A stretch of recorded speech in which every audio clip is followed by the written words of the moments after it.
திருச்சிற்றம்பலம்.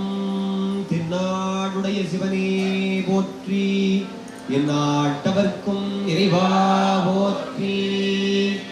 ஏகம்பத்துரைந்தாய் போற்றி, பாகம் பெண்ணுரு ஆனாய் போற்றி. காவாய் கனகத்திரளே போற்றி, கைலை மலையானே போற்றி போற்றி. வெற்றிவேல் முருகனுக்கு, ஞானவேல் முருகனுக்கு, கார்த்திகேய முருகனுக்கு. அதாவது வழிபாடு தொடங்குறதுக்கு முன்னாடி மகுடம் அப்படின்னு சொல்லுவாங்க. மகுடம்னா சுவாமியினுடைய தலையில வைக்கிறதுக்கு பேரு மகுடம் அப்படின்னு பேரு.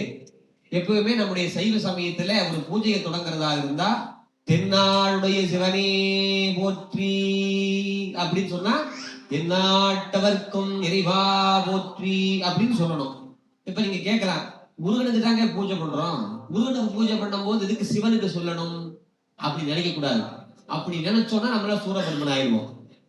அப்படி நினைச்சோம்னா சூரபெருமன். சிவன் பேரு முருகப்பெருமான் வேறு அல்ல என்று நாம் நினைக்க கூடாது. ரெண்டு பேரும் ஒருவர் தான். இவர் அருமுக சிவன் முருகப்பெருமான், அவரு ஐமுக முருகன் அப்படி வச்சுக்கலாம்.